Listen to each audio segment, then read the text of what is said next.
Hey, sports fans, it's Larry Eater. This is Athletics Chat number 40, 40, baby. Stuart, great to see you. Yeah, 40. Wow, that's amazing. Amazing. We go to 39, and then the next number, 40, comes up. Yeah. So Stuart's in the intellectual capital of the world. That is Oxford, England. I'm in Fort Atkinson, Wisconsin, the cheese capital of the world. And after having a Whole30 diet, I had a little bit of blue cheese yesterday, and let me tell you, it was sublime. Okay? Now we're going to get on to our subject. So the first one is the Olympics.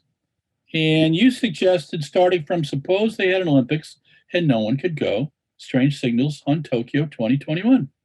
And then about what the games might look like. I still, what do you think? Where do you? Well, I was going to say I enjoyed the piece that you posted about some of your recollections. And then last week I participated in this hour-and-a-half briefing on the Olympics and how different it's going to be. And I actually did my own risk assessment, which starts with, if you happen to find yourself on a plane to Tokyo with somebody who tests positive, then you will be pinged and can be asked to isolate for 10 days, so you miss the first 10 days of the Olympics. Wow. And that's wonderful. Yeah, and the fact that for us writers, the athletics, track and field sessions in the evenings are probably all going to be ticketed, and not everyone who would normally get in will get in. Wow. Because they're restricting numbers. And again, you have the potential of being there and not actually getting to watch what you've gone to see. And similarly, the mixed zone where we talk to athletes is going to be quite different. There are likely to be barriers like you get in the bank, talking through a screen. You're likely to be, 2 meters away at best. We're not supposed to use public transport. No spontaneity. You have to put in a plan of what you're going to do for the first 2 weeks. So it's going to be such a different experience. And then my country has come up with this wonderful idea that if there is an outbreak anywhere, they declare it a red country, and when you get back home, you don't get to go home. You have to go to a hotel at the airport where they charge you $2,500 for the privilege. Oh, that's sweet.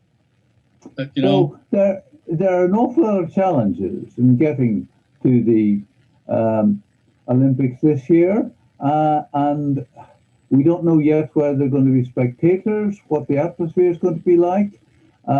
Similarly, for the athletes, they are being discouraged from leaving the village. Again, they're told not to use public transport, really not to go out anywhere. So it's going to be a totally different experience. And I still think there is a question as to whether it will actually happen. I shudder to think about the things that you mentioned beforehand. And knowing that we will be flying in the few days before the Olympics begin, and we'll be on big airplanes, and there is a very good chance that one of those 547 people on the plane will have COVID or test positive for COVID. That's a little scary. And I don't have time to go on a tramp steamer, like James Dunaway did in 1956 around the world. So, and then there was an earthquake this morning registering 7.5 on the Richter scale off Fukushima. And we wonder what that's going to do too. It's sad to see all the trials and tribulations that Japan has gone through. I still hold to my guns. My contacts within Japan say that the Japanese government, the prime minister with support from the Diet, wants the IOC to guarantee that Tokyo gets 2032, and then they will release the IOC from their financial obligation. What people don't seem to understand is outside of the US, that the governments had to guarantee the much of the cost of the Olympics. Yes, the Olympics puts money into it to the tune of $1.5 billion to $2 billion, but the Beijing Olympics was $40 billion in infrastructure. Sochi was about 34. And Tokyo right now was supposed to be 14, and it's 22 right now. And without fans, a Japanese report, and I'm trying to get it translated so we can look at it, is suggesting a loss of 23 billion because of a lack of audiences.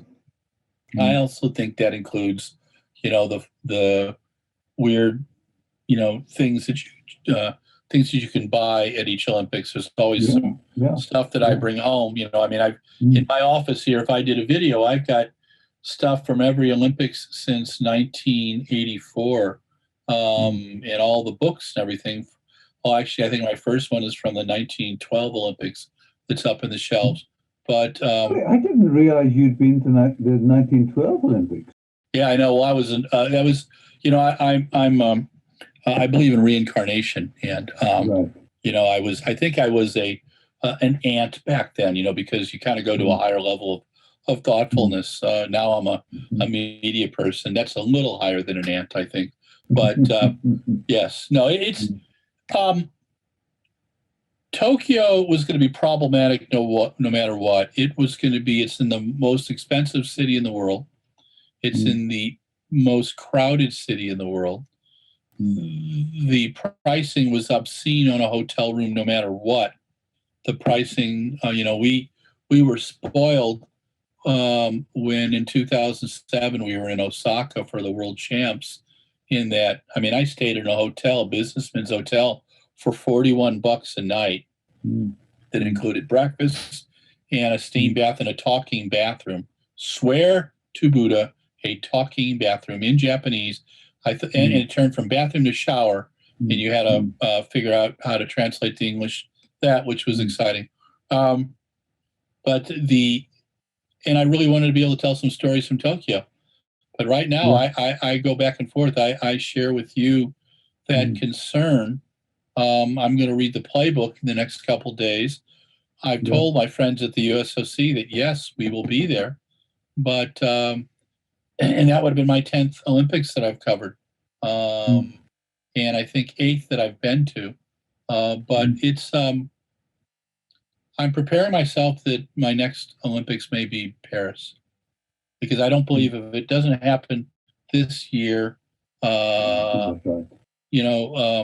it will not happen until, and it's, the Japanese are so looking forward to it, and they are a sports crazy country, and they love the marathon, and they've got a relay team, a 4x1 relay team that will probably medal. It'll be them or the Chinese, and it is going to be insane, the streaming and everything, and that the crowd won't be able to be there. Those kind of things, I think, are a travesty. But we will continue to update and prognosticate and be wrong for another 18 or 19 weeks. So our next subject, one of our favorites, Shelly Ann, please, for more events in Jamaica. What's going on? Yeah, well, Shelly actually put out a long statement saying she doesn't do politics, but please, would the Jamaican authorities put on more events? She said there's no evidence at all that sporting events without spectators in a stadium where people are socially distant have contributed to the spread of COVID.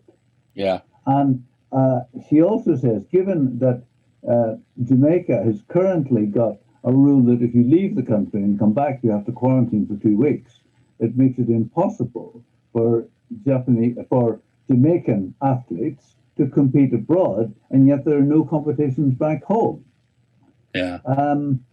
And she's saying that other countries are doing it, and she says, "I am first of all a Jamaican who wishes my country well. I'm a goodwill ambassador and a mother. I take COVID seriously. I would never advocate anything that puts lives in danger, and I'm aware of the risks. But I believe that it would be possible for us to put on meats." So nice to see her arguing cogently, but sensibly, to saying, look, if there are no meats and we're not allowed to go abroad, you're really putting us at a massive disadvantage compared to the rest of the world. Yeah, no, Shelly Ann's a lot of fun. I've interviewed her several times, as you've interviewed him a couple million. Yeah. And she is she's forthright. She doesn't tolerate fools, but for the most part, she's got a great sense of humor. And if Shelly Ann is saying something, then athletes of lesser levels in Jamaica are going crazy because they don't get a chance to compete. And the event that I've always wanted to go to is the high school event there. And Spencer Nell from Adidas has told me stories about that one that were just absolutely insane. And I want to see that sometime. And I remember talking to Usain Bolt about it too. But it seems to me that it shows you several things, that there's 209 countries in the World Athletics Global Federation. And there's about 207 that are in FIFA. So there's just a couple more. Yeah. But the thing about it is, all you really need is a stretch of road or a dirt path to train, or for track and field. It's pretty inexpensive to get into. But Jamaica has this tradition of great athletes in absolutely poor tracks and some of the athletes, Coach Francis, some of the places that he had to train, they got all excited a few years ago when they got an artificial surface. The guy was training on dirt tracks and stuff before. And, I'm one of those guys who ran on that kind of stuff, and you could do fine. But the Jamaican Federation has had issues before. They need to get their act together. There's very proud Jamaican companies who are putting money into the sport and would put money into events if the Federation was doing their job. And if Shelly Ann has to say things like this, that makes me worried. I hope that we hear, if Usain Bolt joins it, if Usain Bolt says something and he gives 5 minutes, hug his baby and make a phone call, it would get it all over the Jamaican media. And that's what they need to do, because the Federation, unfortunately, may not be doing its job. And if Shelly Ann has to go this far, she is not someone who says she's not Chicken Little. She's not saying that the sky is going to fall. She is giving good. If the Jamaican Federation, whose job it is to help Jamaican athletes prosper, bring more medals to the country, then they're not doing their homework. Get 3 or 4 more meets over there. There's money out there. There's sponsors. Figure a way to do it. All right, let's talk about leaving, which I absolutely loved that meet. And I got to tell you, that was amazing, Stuart. Thank you for the great coverage of it. The picture. We got really nice numbers that night, like 50,000 folks on Twitter, which was fantastic. And I think it was, the good picks, the fun stories, the amazing performances, Well, yeah. I went to that last year, and it's a little town of 30,000 people in rural France that used to be a coal mining town. Wow. Now the coal mining has ended, but it has this really good facility. And last year, according to the World Athletics calculations, they were the top meet of the indoor season, according to the quality of the field. And they just have such great races. And a friend of mine last year, Asha Phillip, told me that she came out to run the prelim of the 60 meters. And she glanced to the right, and there was Sandy Morris on the runway. She glanced to the left, there was Sam Kendrick on the runway. And then she glanced to the right again, and between her and Sandy Morris, there was somebody doing the long jump. Wow. And then she looked the other way, and the triple jump was next to the other pole vault. So you had 5 events going on simultaneously. A really full program. They obviously have a budget to get the really good athletes, and they love to do the men's and women's pole vault together. Gemma Reekie won this year, and she won again last year. Laura Muir became the 5th woman ever to go under 4 minutes indoor. Perhaps we'll come back to that in a moment. But just the, I mean, there was this women's sprint hurdles where we had Nadine Visser winning and Christina Clements third, but all 3 of them on 7:91. Yeah. And I mean, it was one of those hilarious races where they finish and nobody celebrates because nobody knows who's won, and they have to separate it to the thousandth of a second to get a winner. And so I just think that it's a lovely meet, and some excellent performances on the track. And they had a world lead in the 2,000 meter steeplechase. One of my favorite events, which I saw for the first time. But I know you're advocating for there to be a water jump in it, but then we have the problem, what would we do with that for the other track events? That's true. I was thinking about a really nice claw-footed bathtub.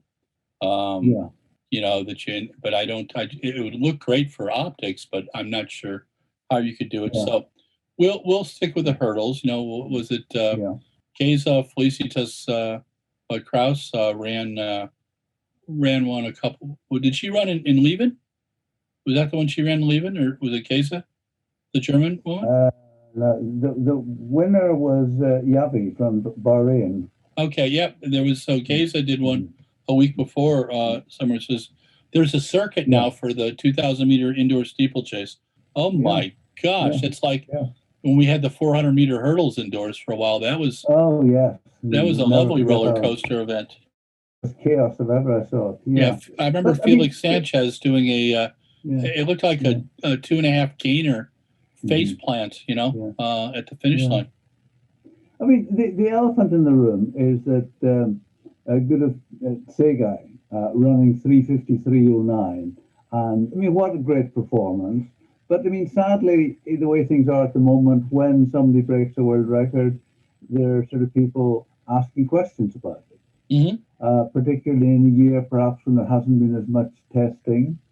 And I mean, I mentioned that Laura Muir was actually the 5th woman to go under 4 minutes. Yeah. And of the 4 who are faster than her, 2 of them have in the past failed drug tests. And there's others who are the subject of rumor. And it's sad that we are talking about that kind of thing in the sport. It is. The challenge is, and this comes from someone who put his career on the line in 2014. I was given a story about a Kenyan athlete, Rita Jeptu, and I had 24 hours to publish it to stop her from getting a check for $500,000.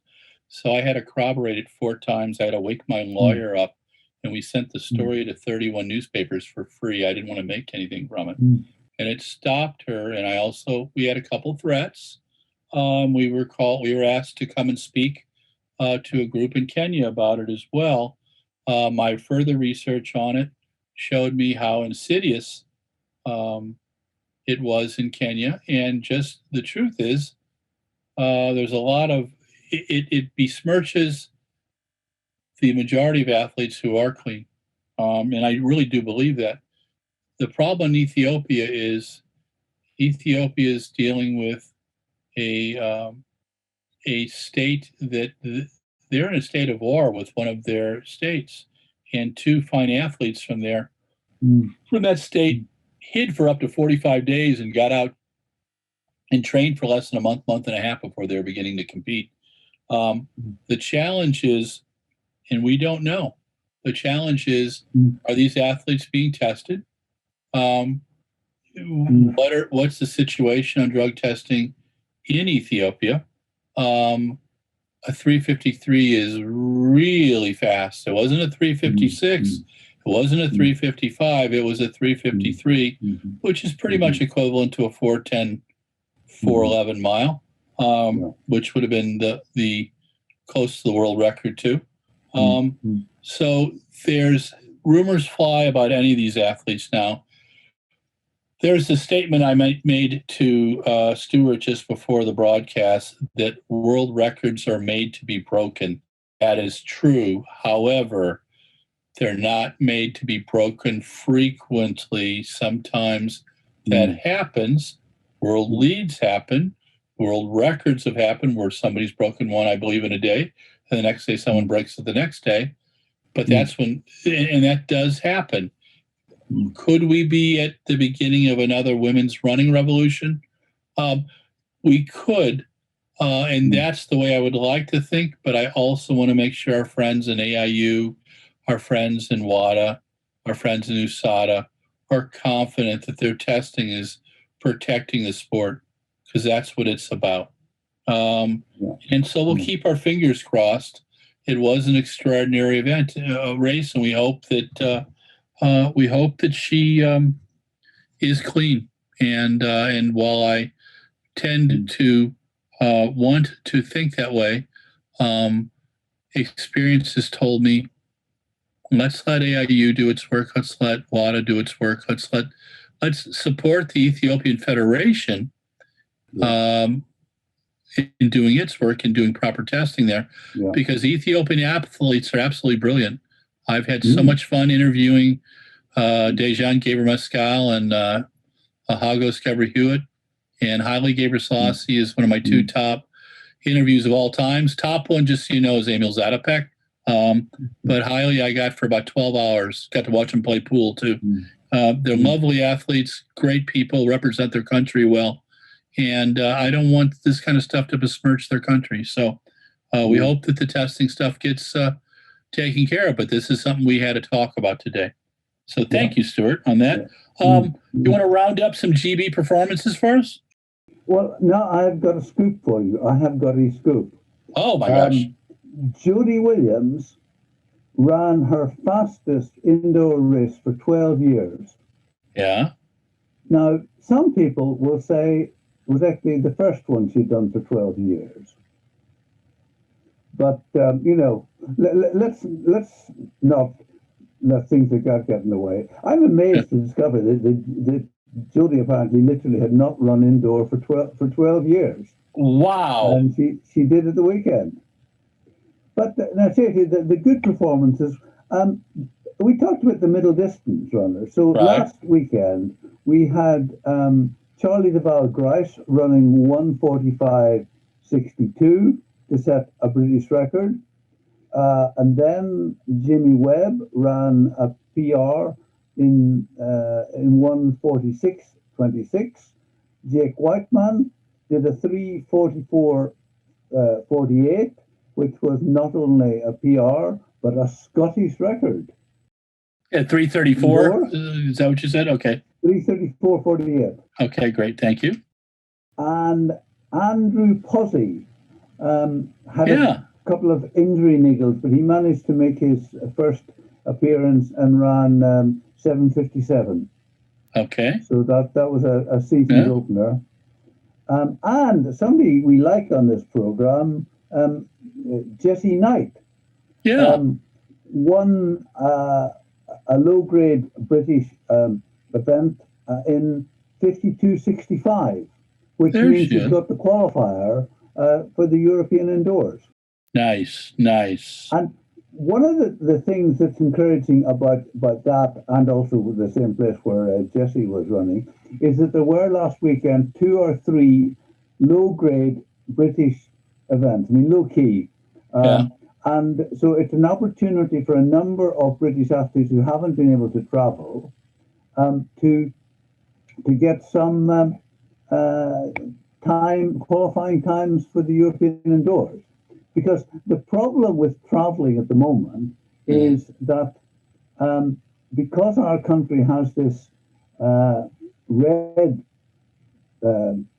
country setup, which can happen just at a few hours' notice. You can go to a country where it's quite legal to go and come back, and suddenly find that they put it onto the red list, and then you have to quarantine when you come back.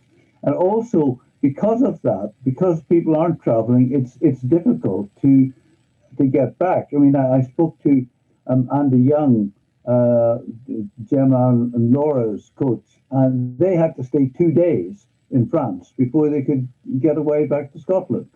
Sure. And I mean, now to make things even more complicated, for England, we have the red zone, but at the moment, if you fly into Scotland from anywhere, you have to quarantine. Wow. So it's very hard for people to travel at the moment. Yeah. Yeah. So, I mean, it's interesting, that Laura Muir is the reigning European indoor champion, but she's not doing the indoor this year. And I think it's more to do with preparation for the Olympics. But it's just not easy to travel. And again, I know that Laura and Andy and co were in Dubai for warm weather running, and they had difficulty getting to France for the race because the flights get changed and flights are cancelled because there aren't enough people, and then there's issues as to what country you can go to. It's travel at the moment around Europe is not easy. How do you think it's going to be for the European Indoor Championships? Sadly, I'm not going just because for the reasons that I outlined. Sure. I don't know, I mean, I wonder if Britain will finish up sending quite a small team because not many athletes have had a chance to run or compete. Now, I just don't think I mustn't forget to mention, shock horror, the man is human. Renaud Lavillenie had 3 failures at his opening height last weekend. Oh my, sacre bleu! At the meeting, sacre bleu indeed, at the meeting to the Lure, which is in northern France. He came in at 5:62. Yeah. And had 3 failures. That's pretty, he does one of those a year about. So, yeah. That doesn't happen often for our friend Renaud. But there is some evidence that he is perhaps human. Just a bit, because I mean, he's done that 24-hour Le Mans, and he's done some other crazy stuff besides, pole vaulting in his backyard, and teaching his little girl to pole vault, which I think is the next thing that little 3-year-old's going to have to learn, right? Before we get to, so you think it'll be a small team from the UK? Well, I wonder if that, because I just think that, I mean, I know that there was a piece from Abi Urzuru, who jumped 6:31 as a season opener, expressing great frustration that it's taken her until now to have a chance to get into a meet, and she's got one more chance. Wow. To get the qualifying. She's competing again next week. But for in a normal year, you might have done 3 or 4 meets by now. Yeah. And so that you're building up to it. So, and for whatever reason, I mean, I know that one reason is that we're now up to 120,000 dead. Britain has been slower at getting meets going. We're not having a national championship of trials, so the selection is going to be based on performances wherever you've been able to compete. How any updates on Katarina Thompson? She had a Achilles issues? Yeah, I haven't heard. I don't think he's competed, so it's Okay. but Okay. I have not heard anything definitive. Did Jake come out and say whether he has he will be competing or not? Jake Whiteman? I haven't heard. I suspect that he will, but that's just my speculation. Because he tends to do, although I mean, and that I think was his season opener. So not bad to run a Scottish record in your season opener, assuming I'm right in that. Oh yeah. Let's talk about Beatrice in Monaco. Yeah.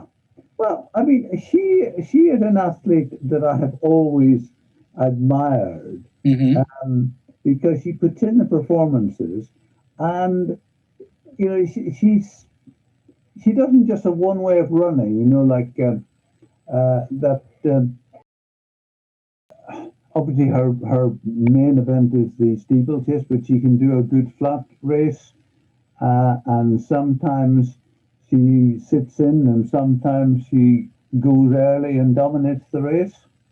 And I mean, she said that Monaco is the best place for breaking world records, but she wasn't expecting it to be quite as cold. Wow. Yeah. Well, 14:43 is pretty impressive, and the guys' times were pretty darn good too. But you know, what's interesting right now is we're seeing more and more strong performances on the indoor track. I mean, and the University of Oregon had 3 young men under 3:52 for the mile at the Tyson meet, and the New Balance indoor on this last weekend was phenomenal. You know, we had an American record for the 1,000 meters with Bryce Hoppel in 2:16:27. We finished with our friend Donovan Brazier in 1:44:21. That's the one that Jamie Webb was second in, 1:46:26. Oli Hoare from Australia went to a 3:32:35. He beat Jake Whiteman at 3:34:48. And both set, one set an Aussie record, one set a Scottish record.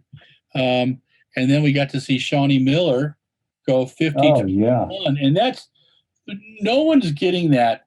So let's just be ballpark frank. There's never been a non-European who's gone faster ever. And there hasn't been a time that fast indoors in 14 years.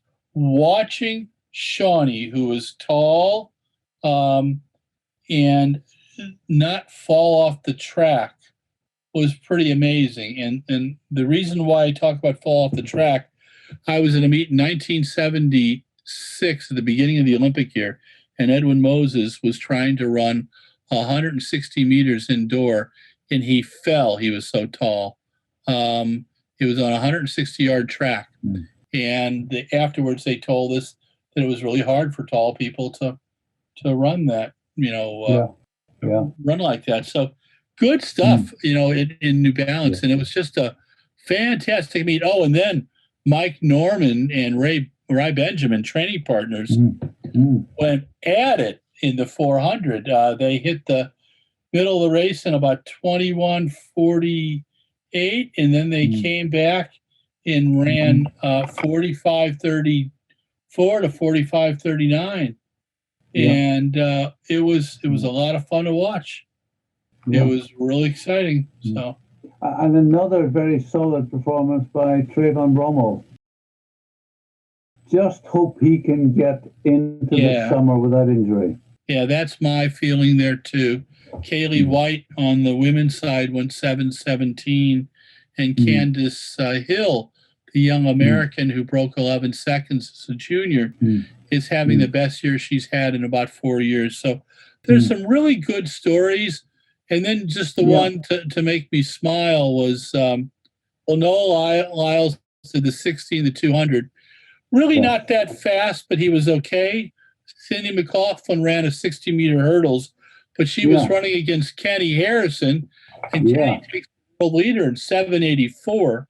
And And Sydney was way back, but she was using her non-dominant trail leg, and she was trying to be a little better. And that's what you got to do. She's now being coached by Bobby Kersey. Right. She left the school and everything, and yeah, that was a kind of an interesting one. But it's been a great weekend, and that's part of the thing about our sport. We've got an American track meet this next weekend, and that should be a lot of fun to see. Ryan Krauser is going to be there, and we'll have some other really fine athletes too. Yeah. And just but I just going to say, I remember talking to Sydney, golly, nearly 2 years ago, when she won the Diamond League final in Zurich. And I asked her how the race had gone. I mean, she's just won the Diamond League. And she didn't have one positive thing to say to me. It was all about, oh, I did this wrong, I did that wrong, I need to improve on this, I need to improve on that. And I just thought, there's the mentality of an athlete who's just come off after winning a race and gives you a list of things that she needs to work on. Yeah. Oh, no. It's interesting to see how they analyze stuff. I mean, I'm fascinated with that. I think every athlete I've asked when they've had a great time, is there something you can improve in the race? Found something they talked about wanting to improve, Well, just on that subject, I talked to Andy Young about Gemma Reeky's performance, where at about the halfway stage, she was back in about fifth. And Andy made a really interesting comment. He said, it wasn't the best race I've ever seen her do. She got herself in a bad position, but then I was impressed with how calmly she got herself out of the trouble she'd got herself into. Mm-hmm. No, that takes a real special athlete. Yeah, and just learning to win a different way. Well, you think about Peter Snell in the 1964 Olympics, who had been boxed in, and he had to wait till he came off the turn to come by. And Steve Ovett had that a whole bunch of times, the great British runner. And but Steve would kind of manhandle his way into things. Yeah. But everybody has a different way, and those things are good for Gemma, And she's a very talented athlete. Oh, the one that I forgot to mention from Staten Island was Ellie Perrier in the 2 mile. She ran 9:10:35 with a 4:28 last mile, and Ellie gets forgotten about sometimes. I mean, she's the American record holder in the indoor mile at 4:16, which was spectacular. And the truth is, this 9:10 is pretty spectacular. The only person who's gone faster, Kenziba Dibaba, and Kenziba has and Meseret Jafar. Those are the two that have gone faster. 9:08:58. Yeah, in that race, you might have thought that Emma Coburn was going to sit and then attack her, but then suddenly she was run out of it. Ellie has a last 600 that is world class. She is learning how to kick, and Mark Coogan, her coach, who's a former steeplechaser, 1996 Olympian, and he's coaching 2 of his daughters in the New Balance Boston Club, gets it. Ellie finished with a 27-second last 200 meters. That's world class. That could put her in a place with Shelby Houlihan if she could be there in terms of a battle. So we've got this really nice group of American women distance runners that are kind of doing. And probably the last thing we should mention is Colleen Quigley, one of the more popular athletes. She had been part of the Bowerman Track Club, was a 2016 Olympian. Huge social media following. I think she's a great role model. She's left Bowerman Track Club. And there seems to be some people are starting some rumors and things about that. We're not People Magazine. We wish Colleen the very best. And it seems like my take is that she wanted to do something on her own. Her letter praising her team and Jerry Schumacher and Pascal Daubert is heart. It's just touching. So she shows that she's a class act. We wish her the very best in her next part of her career. But athletes move around. There's been a lot of athletes moving around lately. A lot of it is for financial reasons. Some of the brands have cut back drastically, and some of the brands are picking people up. That's how it works. That is, unfortunately, the capitalistic system at work. And it's hard sometimes, but that's the way it really is. So, Stuart, you've survived Athletics Chat 40, my friend. 39 minutes, about 40 seconds. I will see you next week. This is Larry Eder with RunBlogRun, Athletics Chat 40. Stuart Weir's in England, Oxford, England, intellectual capital of the world. I'm in the cheese capital, Fort Atkinson, Wisconsin. And we bid you adieu. And if you like RunBlogRun, like us on Facebook, Instagram, and Twitter. If you love us, subscribe on the YouTube. Remember to read Stuart's stories. He does 2 to 4 a week. And the man did 150,000 words last year for us in Athletics Weekly, and always has a pithy comment and great quotes from the athletes who dearly love him. So thank you, Stuart. Thank you. Appreciate it, my friend. All right, we're good. Hey, sports fans, it's Larry Eder with RunBlogRun, and this is Athletics Chat number 40. Yeah, 40 weeks you've been dealing with this. Isn't that crazy? So you know the drill. Stuart Wire is in the city of Oxford, England, the intellectual capital of the world. I'm in Fort Atkinson, Wisconsin, the cheese capital of the world, home of W.D. Hords and Sons, and where I did used to work.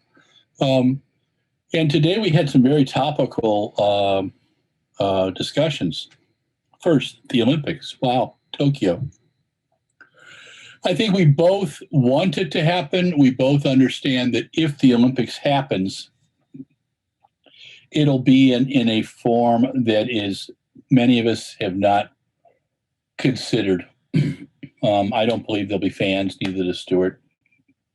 We just found out that even if we go over, even if media go over, it doesn't mean we're going to be able to get into the track events, which is, I haven't missed a day at track and field I missed one day of track and field at a world championships. In 2019, I've gone to every other for the 17 that I've gone to, and also the 7 or 8 Olympics, Summer Olympics that I've attended. I've gone to every day in track and field as well. It looks like we may not be able to. Also, if someone's sick on the plane that we're flying over on, we get to sit in quarantine for 10 days, which means we could miss a lot of the track stuff. And I tend to go over about a week at a time to acclimatize and all that fun stuff, because flying to China or Japan beats the hell out of you, and it does take some time to get your brain working. And apparently my brain has to function when I'm doing writing and chatting and all that kind of stuff. I did a piece called "Suppose They Had an Olympics and No One Could Go, Strange Signals on Tokyo 2021. Here's the deal. The IOC is very bullish about talking about the Olympics happening. SEPCO, World Athletics, is very bullish. From what I understand from conversations with people in the Japanese community, people that I've known for 3 and 4 decades now, one going on 5, my understanding is this. The Prime Minister and the Japanese government want the IOC to give them 2032, and then they will call this crazy thing off. They've invested at least $14.4 billion. There will be some money coming back from Lloyd's of London and all that kind of stuff, but some of this is what might be considered force majeure. Look it up, okay? But a lot of it is about the IOC being headstrong, and yes, it'd be great to do an Olympics, but this could endanger a lot of people. If it doesn't, I welcome it happening.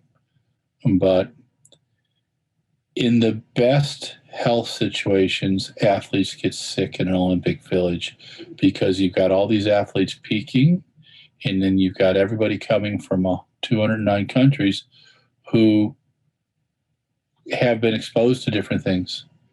It is just an epidemiologist, nightmare or wet dream, whichever way you want to discuss it. But Tokyo, I'm going to say 50-50 for this week.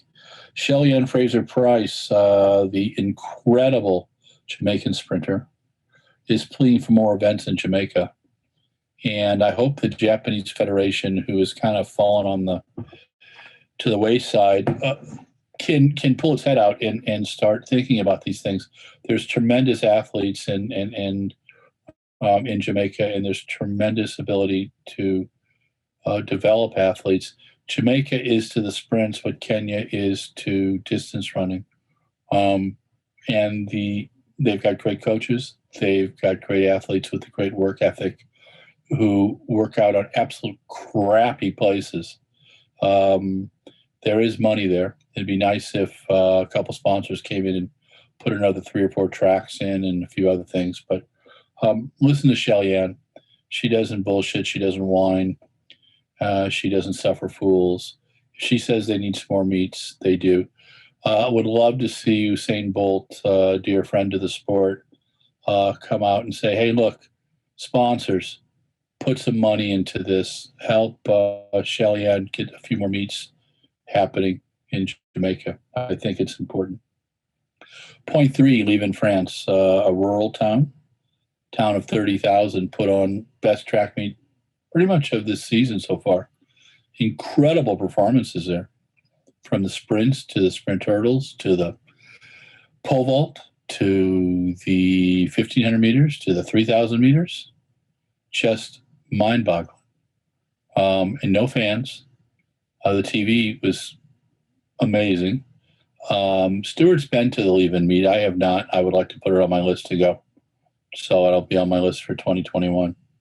And then the tricky one. So here's what happens when you're in the media. You've got to use your critical thinking to discern who's full of shit and who is telling you the truth. Thankfully, I had Mr. Richard Grauer at De Smet Jesuit High School in 1972 who taught me how to critical think. Taught me critical thinking skills. Still haven't figured some of them out. I had Mr. Richard Lee at St. Blaise when I was in grade school too, who pushed me. And I had great props at Santa Clara, Dr. Istvan Moshki and Timothy O'Keefe and Peter Pearson, one of my favorites. Guy taught Spanish Civil War. He was brilliant. And Dr. Giacomini. But the issue is this. Drugs have added a stench to our sport. Cheating has added a stench to our sport. It's been around since the 1940s, post-World War II. Most of the drugs used are stuff that was first tested on the Waffen-SS and the Gestapo. In the Waffen-SS, which was the elite of Nazi Germany's military forces at the end of World War II. Steroids were used to help quadriplegics and paraplegic GIs use the few muscles they had and recover, and then bodybuilders started using it in the late 40s. Rumors got into the sport as early as 1952 that some countries were testing some of these drugs and seeing if they had benefit in sports. Vladimir Kuts, the Russian great athlete, told his friend, Czech runner Emil Zatopek in the late 1950s that he had been given some stuff and it made him sick a lot. And Emil gave me that on tape back about 1990-91. Federations didn't take it seriously really until the 1990s. It blew up in their face in 1988 and with Ben Johnson and a few other things, and it's still here. They're doing it better, but the real cheaters a lot of times are one step ahead. I think but 95% of the people who cheat are caught. The issues are there hasn't been great testing in Kenya, and there hasn't been great testing in Ethiopia, among the 7 countries with the biggest screw-ups. And so when an athlete from either one of those places now, especially Kenya's gotten a little better, especially Ethiopia, sets a record, and they were good athletes, but now they become extraordinary athletes. There's questions. And there were some questions around the new women's 1,500 meter record that came to our attention and to Stewart's attention. And I told him it was okay to question. I think you should question everything, no matter who the athlete is. And because when someone gets caught testing, the way I see it is, it's the success of the sport. USADA, WADA, AIU are working 24/7 to get the people who are adding a stink to our sport. But for them, it's a business decision. And if the business decision was that, if it was that the chance of being caught was higher, you would see less cheating. It's getting better, but that's still a key. And in the pandemic, with less than a third of the testing being done that should be done in a normal year, it's been a challenge. Beatrice Chepkoech in the 5,000 or the 5K, 14:43 in Monaco this weekend, outstanding, and some really good British performances. What do we get? Charlie Grice, 1:45.62, and then his new 2:17 national record at 1,000 meters. Jake Whiteman ran 3:34.48, a Scottish record. Jamie Webb, 1:46.26 PR. And Judy Williams ran her first indoor race in 12 years, which totally blows my mind. I remember Jody competing at like 15 or 14, 15, 16. Jess Knight, we like her. She went 52.65 in a modest meet over 400 meters. And Andy Posey, who's had some injury issues, the British hurdler, 7:57. We did a series on him as well. So athletes are coming around. It's going to be a small contingent for Great Britain at the European indoors. That's just the way it's going to be. Since there's no British indoor nationals, they've got a few small meets to qualify and be selected at. So this is Athletics Chat 40. Thank you to our friend Stuart Weir. Thank you to our producer, Mike Deering. And this is Larry Eater signing off. If you like RunBlogRun, like us on Facebook or Instagram. If you love us, subscribe on the YouTube.